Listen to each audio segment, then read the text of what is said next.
मेरा कोई नहीं है आपके सिवा।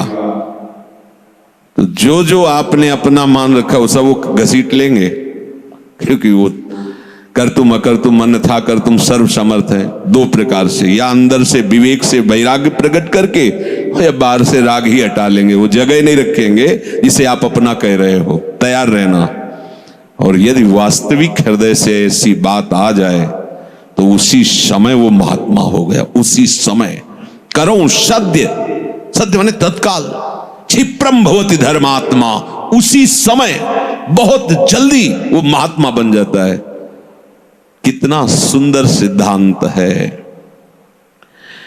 रहो न कबहू कतहू कछु मेरो अपनो काम। अब अपने लिए कोई कार्य नहीं रह गया है।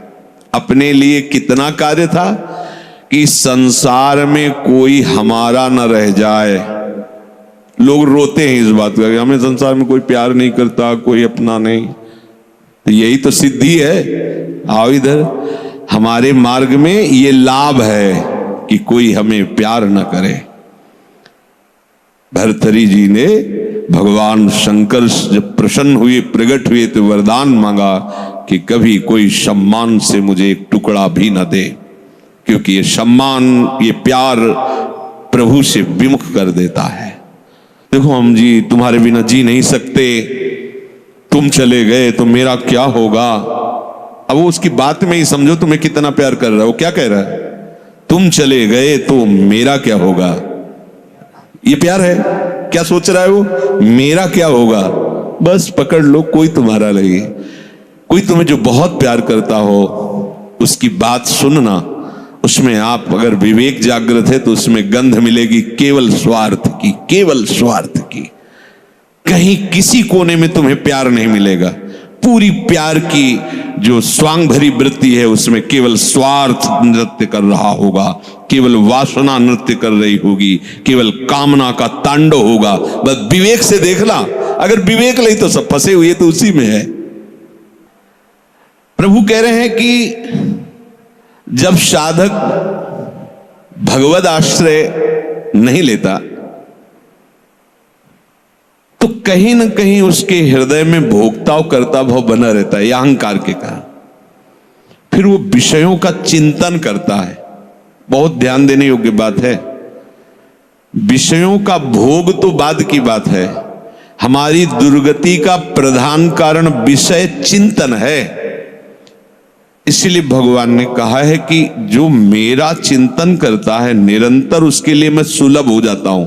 अनन्य चेता सततम यो माम स्मरति नित्य साहा तस्याहम सुलभा पार्थ।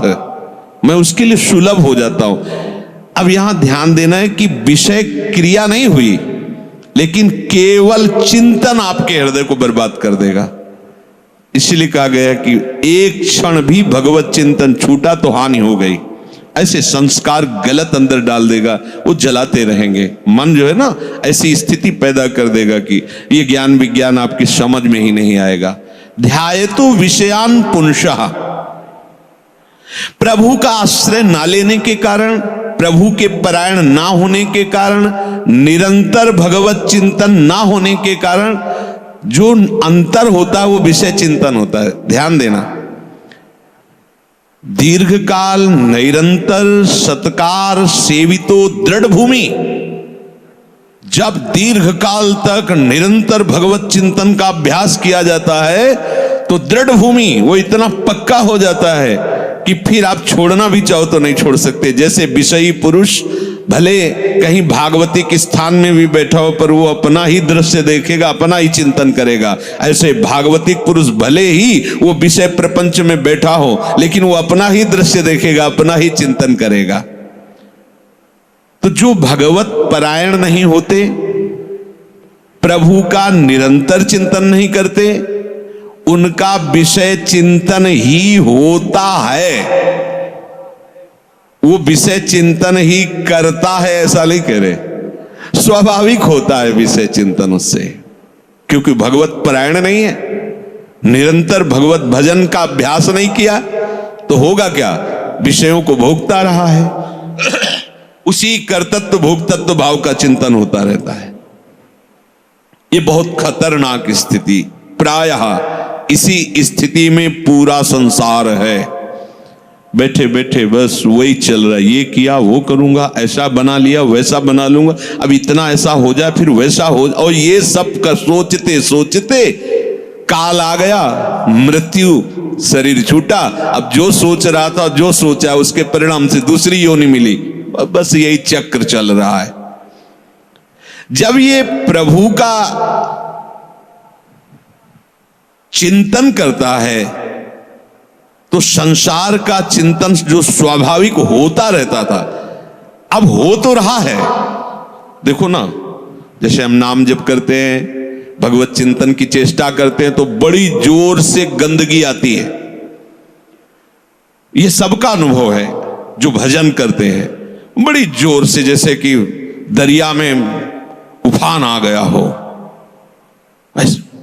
एक से एक गंदी से गंदी, मतलब जो आपको भी लगेगा कि यार ऐसी बात कैसे हो सकती है, बिल्कुल घृणित। वो आराध्य देव पर घृणित भाव, वो अपने गुरुदेव पर घृणित भाव, वो कुछ भी डरना नहीं, समझना। ये आपके तो आपको लगेगा कि कितना नीच हूं, कितना गंदा हूं, क्या क्या सोच रहा हूं, कैसे, मतलब कुछ नहीं, समझना। बिल्कुल तटस्थ भूमिका होनी चाहिए। मैं थोड़ी सोच रहा हूं, ये सब गंदे नाली के कीड़े की तरह मन इंद्रिया भोगों में रहे, अब ये गंदगी फेंक रहे, बिल्कुल तटस्थ। अरे मैं प्रियाजू के लिए क्या सोच रहा हूं, मैं लालजू के लिए क्या सोच रहा हूं, और मैं गुरुदेव के लिए क्या बिल्कुल नहीं। ये बेईमान लोग हैं, ये हमको भयभीत करेंगे, हमारी निष्ठा बिगाड़ेंगे, हमारा भाव बिगाड़ेंगे, बिल्कुल नहीं मानना। ये हम बहुत खूब अनुभूत सोची समझी बात कह रहे, खूब साधकों से मिली हुई बात। ये अपने आराध्य देव पर ही गलत भाव कर लेगा, ये अपने गुरुदेव पर भी गलत भाव कर लेगा। आपको डरना नहीं है, ये किसी भी तरह से आपको हटाना चाहता है। जहां आप भगवत चिंतन में लगे, अब भगवत चिंतन आपके हृदय में आए हुए या बसे हुए या पुराने संस्कार सब मिटाएगा। बिल्कुल आपको चिंता नहीं करनी, बस चलने दो। नाम कीर्तन, नाम जप, मंत्र जप, वाणी चिंतन, चलने दो। सेवा, ये जितनी गंदगी, बस चुप रहो, देखते रहो। उबने की जरूरत नहीं, खिन्न नहीं होना, ना हर्षित होना है, दोनों बात समझ। खिन्न हो गए तो वो टिक जाएगा, ऐसा क्यों नहीं है उसमें गंदगी। जब धुलाई हो रही तो निकलेगी सब बाहर, शांत एकदम। बहुत गंभीर होना चाहिए उपासक, इस स्थिति वाले को एकदम घबराना नहीं चाहिए।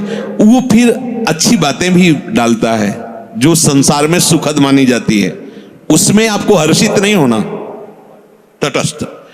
यहां तक कि वो भागवतिक बातें भी डालेगा तो आपको भी गंभीर रहना है, क्योंकि वो थोड़ी देर जब समझ गया कि ये भागवतिक बात को सुनता है, तो जहां भागवतिक बात दी आप सुनने लगे तो अपनी पेशगी कर देगा, आप समझ ही नहीं पाओगे, दस्तखत करवा लेगा। बहुत चतुर है, इसीलिए सबसे बड़ा चतुर सृष्टि में कौन है? रामाय भजते चतुर नर, उसे सुजान कहा गया है, क्योंकि इन सब चतुरों को भी काबू में करने की सामर्थ्य भगवान नाम जापक में है। एक एक हरकत वो मन की देखता रहता है, एक एक हरकत, छोटी सी छोटी उसकी चेष्टा। अच्छा समझ में आ रहा है, ठीक? कुछ नहीं, कोई नहीं बिगाड़ सकता, बस आप झुकना नहीं इस पे। बाहर की बात नहीं कह रहे, यहां की बात। आप उदास मत होना, आप निराश मत होना, और आप इनके आगे झुकना नहीं, इन दुष्टों के समुदाय के आगे। एक से एक पेशगी देंगे, आपको निराश करने की चेष्टा करेंगे, आपको ऐसा कर देंगे कि लगेगा भी इस भोग के बिना तो हम जी नहीं सकते, अब ये भोग भोग ले, फिर भगवान मिले या ना मिले। झुकना मत इनके आगे। ये दुष्ट प्रवृत्तियां आपको रौंदने की चेष्टा कर, और आप तभी नहीं झुकेंगे जब मत परायण भगवदास। अगर भगवदास नहीं तो बातें बोलते रहो, कुछ नहीं होने वाला, वो अपने आप वहीं आपको आकर्षित कर लेंगे।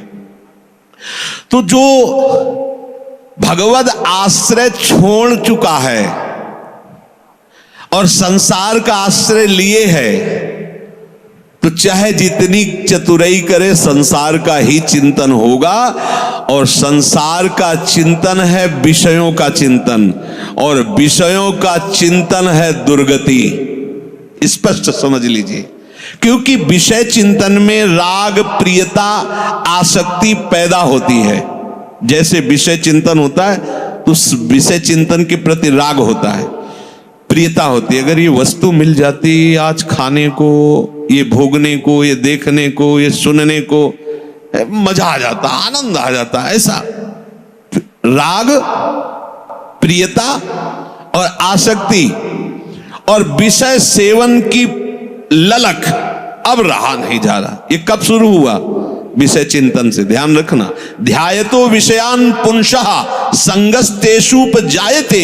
विषयों का ध्यान करने से, चिंतन करने से विषय संग अर्थात आसक्ति उसके हृदय में प्रकट होती है। अब तो रहा नहीं जा रहा, अब वो भटक रहा है, क्या करूं, कैसे करूं, कहां वो पाऊं, ललक रहा है अंदर। बड़ी दुर्गति की ये स्थिति होती है। प्रायः हर साधक इस आग से जल करके आगे निकलता है। आग बुझाने की चेष्टा मत करना। इसमें अगर आपने थोड़ी भी बैलेंस बनाने की कोशिश की तो मार्ग छूट जाएगा। इस आग से ही निकलना है, पक्का तय करो। आग को बुझा करके निकलना है, कभी नहीं, निकल ही नहीं सकते। और जब आप इस आग में कूदोगे तो ये आग जलाएगी नहीं, चंदन हो जाएगी। बाहर से तुम्हें लपटें दिखाई देंगी और जब अंदर प्रवेश करोगे कि हे प्रभु आपके लिए मैं जलूंगा, तो कहीं भी धुआं भी प्रवेश नहीं हुआ विभीषण के घर में। पूरी लंका राख हो गई, एक विभीषण कर गृह नाय। पूरा संसार जल रहा है, कामाग्नि, क्रोधाग्नि, लोभ, लेकिन भक्तों के हृदय में उसका धुआं भी प्रवेश नहीं करता, क्योंकि वहां भगवान का आश्रय है। विषयों का सेवन शरीर से भी ज्यादा घातक है मानसिक सेवन। समझना, साधक क्या समझता है कि मैंने कोई क्रिया तो की नहीं, अच्छा बहुत चतुर है, मानसिक पाप लगता नहीं। कलिकर एक पुनीत प्रतापा, मानस पुण्य होए और नहीं पापा। ओ बैठे बैठे बस, गलत बात समझिए। शारीरिक सेवन से ज्यादा गंदगी पैदा होती मानसिक चिंतन से। शारीरिक सेवन से उतना सुखासक्ति नहीं पैदा होती जितनी मानसिक चिंतन से। देखना खुद, जब ये मन आपको किसी भोग के लिए आकर्षित कर रहा हो तब देखना कैसा वो सुख देता है, और जब आप उसी भोग को भोग रहे होंगे तब देखना फिर लगता है कि वो तो जो चिंतन में था वो तो समझो शारीरिक क्रिया से ज्यादा घातक मलिनता पैदा करता है मानसिक भोगों का संयोग। उसमें विषयों की विशेष आसक्ति पैदा हो जाती है। वो ऐसी प्रियता होती कि बार बार हृदय को चूर चूर करती रहती है। तब देखो ना, संसारिक पुरुषों को देखो ना, अब वो विषय सेवन करे चाहे ना करे, विषय राग उसका नाश कर चुका। ये बहुत समझने की बात है कि हम किसी से मिलते नहीं, हम किसी से, लेकिन एकांत बैठकर अगर आप मन के साथ विषयों में विचरण कर रहे हैं तो आप में और एक घोर संसारी में कोई अंतर नहीं है। संसारी को तो एक दैन्यता भी रहती कि मैं बड़ा नीच हूं, कामी हूं, और अपने अंदर एक अहंकार रहता कि मैं बैरागी हूं, मैं महात्मा हूं। समझते रहे ना, शरीर से क्रिया नहीं हुई पर मानसिक आप उसका संयोग सुख चिंतन के द्वारा, तो आप बहुत मलिन हो रहे हैं, आप अपना बहुत बुरी तरह से पतन कर रहे हैं। ये भगवत वाणी है।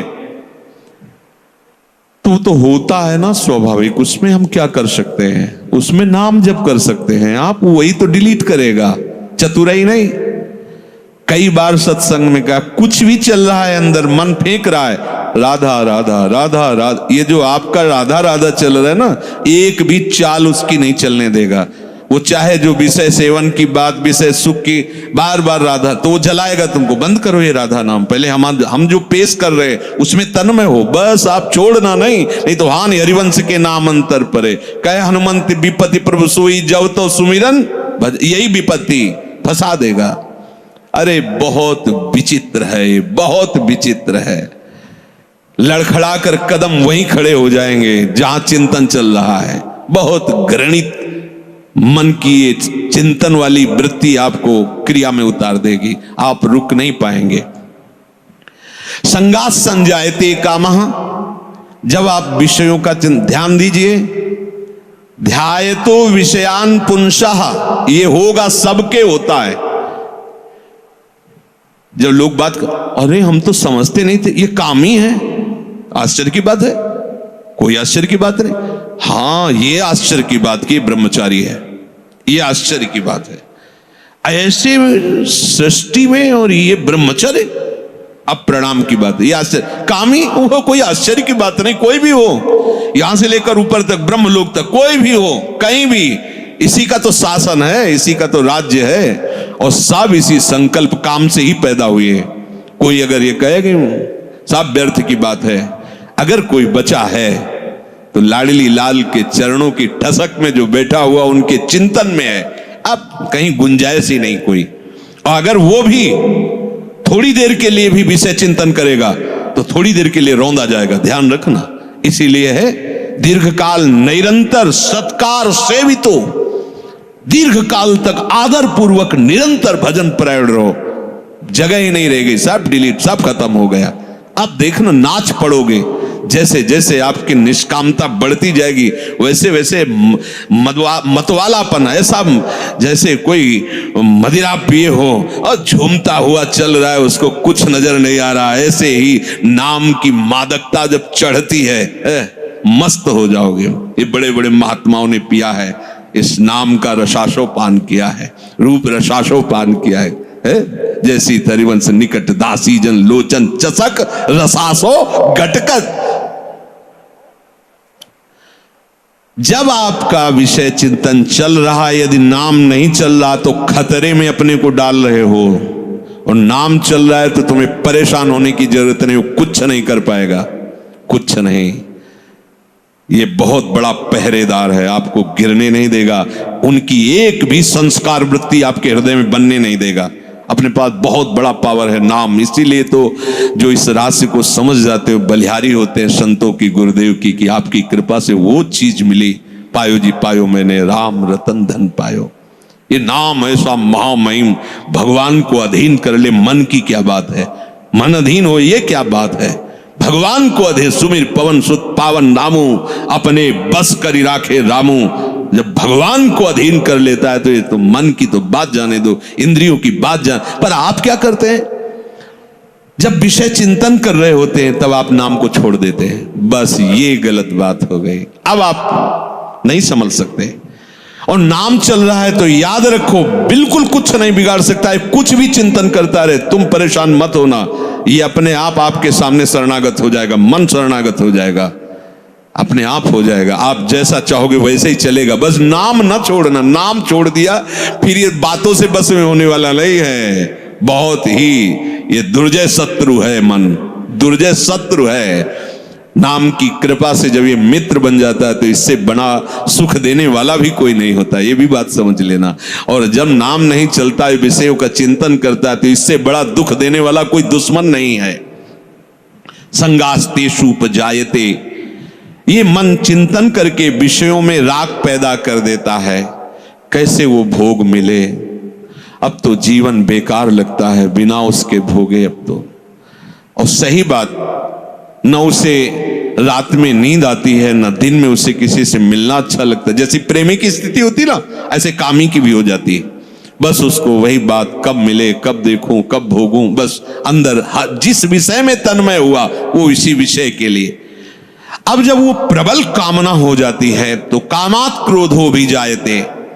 यदि कामना की पूर्ति हो गई तो भयंकर दोष पैदा हो गया, लोभ, और भोगूं और मिलूं, कभी एक क्षण के लिए ये भोग हमसे दूर ना हटे। और कहीं प्रतिकूलता पैदा हो गई तो भयंकर दोष पैदा हो गया, क्रोध। दोनों में हानि है। कामना से कभी किसी का कोई मंगल नहीं हुआ है। अगर काम की पूर्ति होती है तो भयंकर लोभ पैदा हो जाएगा। कैसा लोभ पैदा हो जाए, ये ऐसे ऐसे, इतना नहीं, ये शरीर नहीं, वो शरीर, ये वस्तु नहीं, वो वस्तु, बढ़ता चला जाएगा, वो घोर व्यभिचारी हो जाएगा। और अगर प्रतिकूलता हुई तो क्रोध पैदा हो जाएगा। ऐसा क्रोध पैदा हो जाएगा क्यों, जिसको कहता है कि मैं तुम्हें बहुत प्यार करूं, उसी को मार देगा, वो हिंसा कर देगा। ये बिल्कुल समझने की बात है। अगर उसकी कामना भरपूर हो चुकी है, संकल्प बन चुका है और उसकी पूर्ति में बाधा होगी तो भयंकर क्रोध, और क्रोध जहां प्रकट हुआ, कामः क्रोधोद भी जायते क्रोधात् भवति सम्मोह। अब जहां क्रोध प्रकट हुआ, अब उसमें मूढ़ता छा गई। ये करना चाहिए, ये नहीं करना चाहिए, खत्म हो चुका। अब उसमें और पशु में कोई अंतर नहीं है, उसमें और राक्षस में कोई अंतर नहीं। कोई आशा न करे कि जो क्रोध से सम्मूढ़ता को प्राप्त हो चुका है उससे कोई विनय काम करेगी। अब वो राक्षस हो चुका है, उसके सारी प्रवृत्तियों में क्रोध के द्वारा प्रकट की हुई मूढ़ता छा चुकी। अब कुछ भी विवेक काम नहीं कर रहा। प्रभु कह रहे क्रोधात् भवति सम्मोहा। ऐसी मूढ़ता छा जाती है जो विचार की गुंजाइश नहीं रह जाती। वो रो रहा है सामने, या कोई, अब देखो रसेंद्री की ऐसी प्रबलता हुई, पशु पक्षियों को मार के खा रहा है जीव। कैसी कैसी, देखो मतलब हमें कोई जरा सा कष्ट दे तो हमें पीड़ा होती है। आप देखो एक छोटी चींटी जा रही हो, आप एक तिनके से ऐसे छूने की चेष्टा, वो भागने की चेष्टा करेगी, अर्थात वो बचना चाहती है। ऐसे हर जीव है। कैसी मूढ़ता छा गई, जीवों की हत्या करके उनके शरीर को खाते हैं। मनुष्य है, बढ़िया कपड़ा पहन करके, बढ़िया सुंदर भोग सामग्रियां हैं, खाइए पिए, खूब भजन कीजिए, नाम कीर्तन कीजिए, भगवद आश्रित, किसी को कष्ट देने के लिए, अपनी रसेंद्री के लिए। ऐसे ही प्रत्येक इंद्री के लिए जो कामना युक्त हो जाता है वो आसुरी भाव है, राक्षस है। वो देखने में केवल लगता है मनुष्य नहीं, उसकी प्रवृत्ति अंदर से